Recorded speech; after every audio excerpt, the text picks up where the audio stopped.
in daily my practice, as soon as I wake up, now, today Jimbala, today Jimba, Shagaya Labada, and Ranshan Tene, Rotushir, Shajusem, Shajusem, some Shvistangi. So when I wake up in the morning, every morning, the first thing that I do is to really reaffirm my generation of bodhicitta, awakening mind. And there is a passage that says that for the sake of fulfilling my own self-interest and interest of others, I shall generate the awakening, my altruistic awakening mind. And this important phrase of the fulfilling the interest of self and others is a crucial one. The great Kadamba masters of the past would say that as a practitioner, our focus and effort should be really single-pointed towards cultivating bodhicitta, the awakening mind. Once we have cultivated awakening mind, the purification of negative karma, it will take care of itself. Accumulation of good karma, it will take care of itself. Our task is to simply focus on strengthening and cultivating bodhicitta. And this is really true, because once you are able to cultivate your mind and expand your aspiration and include the interest of others within that aspiration, then it really opens up and reduces that grasping onto oneself, the ego-centeredness.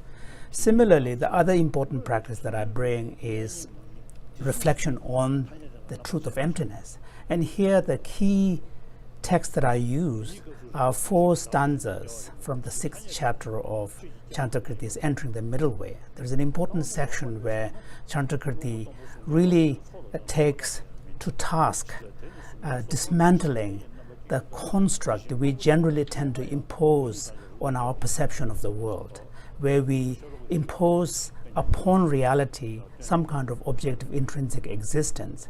And there are 4 stanzas that Chandrakirti brings, which really demonstrates powerfully that how that kind of assumption is unfounded.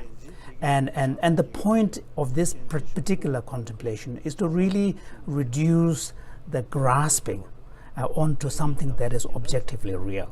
Many of the destructive emotions tend to be rooted on an assumption of something objectively really out there. And then the stronger our grasping to such projection, the stronger our negative reactions would be. So therefore, really bringing this awareness of emptiness has the ability to free up that perspective so that we do not engage with the world with such an assumption of objective, intrinsic and independent existing out there. And in these ways, it really helps, my own mind.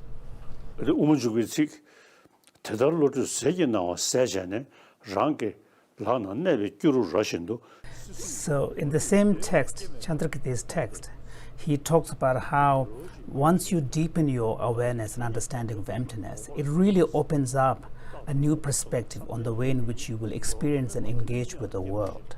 And here he talks about how our perspective and the understanding of the conventional reality will be combined with our awareness and understanding of the ultimate empty nature of everything. And in this way, the conventional truth and ultimate truth will be like 2 wings. The wisdom of the 2 truths will be two wings, which will then propel you to traverse the space to reach to the Buddhahood. And this is really beautiful. And His Holiness was saying that, I'm someone who's at least making an attempt and saying that that's the journey I would like to make.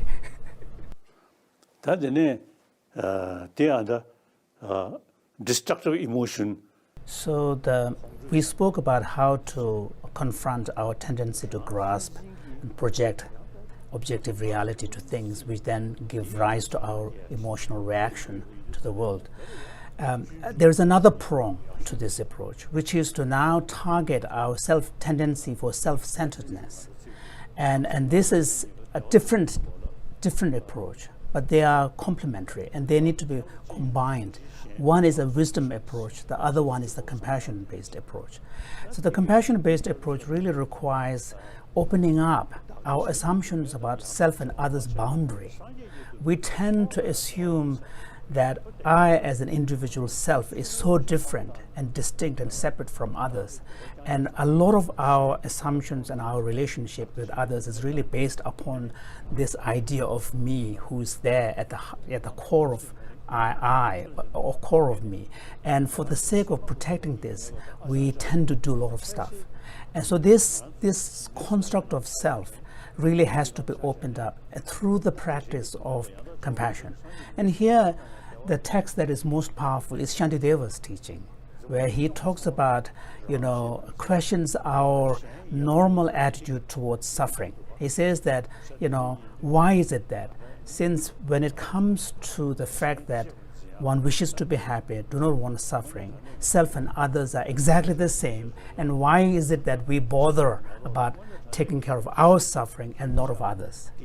And then he goes further to say that, in fact, he says that if you examine carefully, many of the problems that we face ourselves are rooted in excessive self-centeredness. And many of the good things that we see in our life really are rooted in a perspective that includes others. It's other-centeredness. So he says that, therefore, if you are not able to make that kind of switch, exchanging of self and others is the technical term that he uses. He said, let alone attainment of Buddhahood, even in this life in samsara, there will be no joy. There will be no place for real joy. So, and that I truly believe is the case, because if we look at the world, many of the problems in the world is often rooted in excessive self-centeredness, ours, mine, and so on and so forth. And therefore, what is required is really opening up that kind of excessive, tight gripping on one's own sense of self and mine and ours, and opening up and connecting with others and seeing more of yourself in others, so that there is a true understanding of the shared nature of self and others.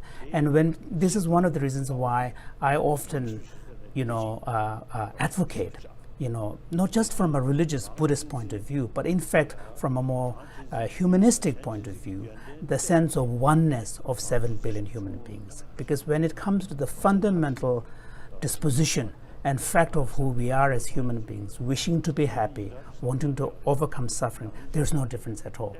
And in fact, the more we are able to think about others, the more actually we lay the foundation for our own personal happiness. So I think this it's a two-pronged approach. So when you use these two-pronged approach, it truly has an impact. And that's why these two practices of compassion and emptiness is really an important part of my daily practice.